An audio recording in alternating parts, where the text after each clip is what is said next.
Shalom, kembali lagi bersama dengan saya Valdo Wuruntu. Pada video saya kali ini merupakan video singkat yang banyak di request oleh teman-teman, sahabat-sahabat saya mengenai statement penutup saya dalam video saya memberikan tanggapan kepada Profesor Egy Sujana.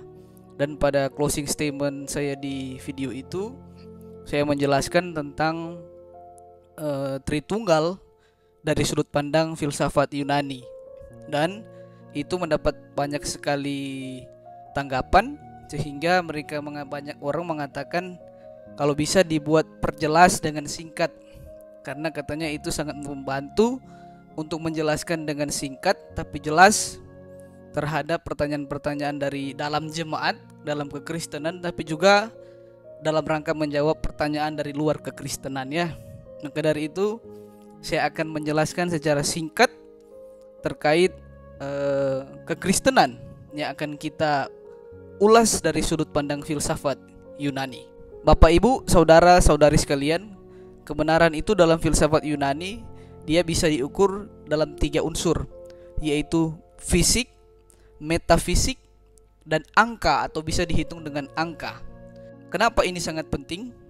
Karena sejak abad kedua, pertanyaan yang disematkan, sanggahan yang disematkan kepada ajaran kekristenan mengenai Tritunggal itu sudah sangat marak.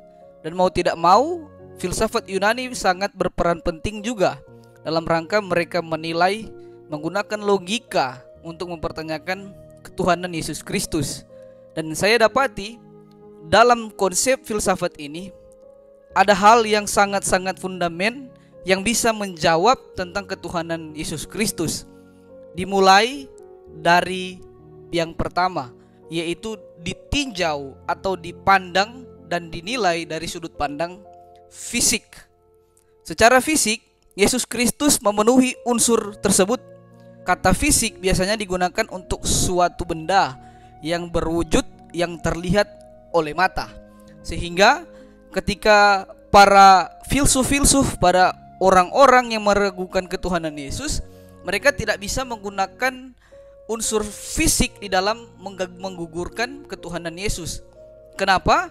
Karena Yesus Kristus memiliki unsur ini, dan dia juga memenuhi unsur ketuhanan di dalam fisik manusianya. Yang pertama, kelahirannya. Kelahirannya ini di luar atau berbeda dengan manusia pada umumnya, dan bahkan di luar ilmu pengetahuan dan hikmat manusia dalam rangka kita menilai kelahiran Yesus. Di mana ada manusia yang lahir atau terbentuk dalam janin seorang ibu, dan di situ tidak ada pertemuan antara sel sperma dan sel telur dan kemudian menjadi janin. Otomatis tidak ada. Dan hal ini membuat para filsuf-filsuf dan mereka-mereka yang menolak ketuhanan Yesus tidak bisa menggugurkan ketuhanan Yesus dari sudut pandang fisik. Tapi dari sudut pandang fisik juga, Yesus Kristus melakukan apa yang di luar kemampuan manusia, yaitu dia melakukan mujizat-mujizat yang hal itu tidak menunjukkan sifat alami manusia. Dan kemudian finalnya adalah kepada kebangkitan. Dan ini lebih mempertegas lagi sifat kealahan Yesus, hakikatnya sebagai Allah di dalam 3 poin tersebut, yaitu kelahiran, mujizat, dan kebangkitan Yesus.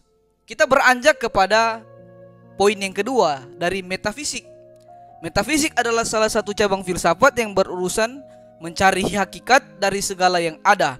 Kajian metafisik adalah kajian yang bersifat mengatasi pengalaman indrawi yang antara lain bersifat individual. Metafisik bertugas mencari kedudukan yang individual itu dalam konteks keseluruhan. Bicara tentang juga metafisik, atau dalam bahasa sederhananya, metafisik itu adalah di luar apa yang kita lihat. Nah, dari segi metafisik, Yesus Kristus memenuhi unsur sifat hakikat Allah. Karena apa? Ketika Yesus bangkit, dia terus menunjukkan eksistensinya, kehadirannya di tengah-tengah dunia. Dia banyak sekali menampakkan diri, dia banyak sekali berbicara, dan dia sering menunjukkan wujudnya kepada murid-muridnya dan orang-orang di luar sana. Dan hal ini merupakan hal yang supranatural, yang bisa kita kategorikan dari segi metafisik. Sehingga ketika Yesus Kristus memenuhi dua unsur ini, para orang-orang, para filsuf, para polemikus-polemikus di luar sana yang tidak bisa menggagalkan ketuhanan Yesus dari dua sudut pandang ini, yaitu dari segi fisik dan metafisik, akhirnya mereka dalam kekecewaan mereka mulai berpikir untuk menyangga ketuhanan Yesus menggunakan teori yang ketiga, yaitu angka, atau bisa dihitung dengan angka.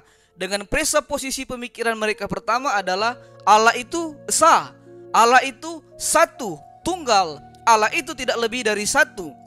Nah, dari segi itu mereka menggunakan hitungan angka tambah untuk mengagalkan, menggugurkan ketuhanan Yesus, di mana Allah Bapa, Allah Anak, Allah Roh Kudus adalah tiga. Karena Allah tambah Anak tambah Roh Kudus tiga. Dan itu tidak benar dari sudut pandang mereka, karena Allah itu adalah Allah yang esa. Oke, setelah saya mendapati pertanyaan itu dan saya mencermati pertanyaan itu, saya datang pada kesimpulan yang baru dalam hal menghitung. Dalam menghitung kita tahu ada 4 cara kita menghitung. Ada kali, ada tambah, ada kurang, ada bahagi. Nah, dari segi tambah, benar, Allah Bapa, Allah Anak, Allah Roh Kudus adalah 3. Tapi kalau kita berpindah ke kali, otomatis 1 kali 1 kali 1 1. Kita berpindah kepada bagi, 1 bagi 1 bagi 1 1. Kita berpindah kepada kurang, 1 kurang 1 kurang 1 min 1. Dan dalam ilmu perbulatan angka, min 1 itu dibulatkan menjadi 1. Artinya apa yang saya mau katakan di sini? Bahwa ketika pun mereka menggunakan teori yang ketiga, dapat dihitung dengan angka, sesungguhnya mereka sudah kalah, mereka sudah salah. Karena dari 4 cara kita menghitung tadi, mereka hanya 1 yang benar, sementara ketiganya mereka kalah, yaitu bicara tentang perkalian, kurang, dan bagi tadi. Membuktikan apa?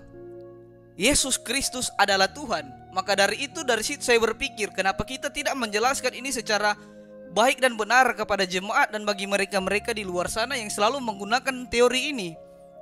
Dengan sangat-sangat simpel kita bisa menggugurkan pertanyaan mereka, di mana dikatakan bahwa Allah Bapa, Allah Anak, Allah Roh Kudus. Dan ketika mereka memaksakan angka, mereka memaksakan perhitungan untuk menghitung sifat kealahan, hakikat Allah, kita bisa memutarnya dengan cara kita tidak mengikuti cara mereka menambah, tapi kita rubah. Kita bisa bagi, kita bisa kurang, kita bisa kali.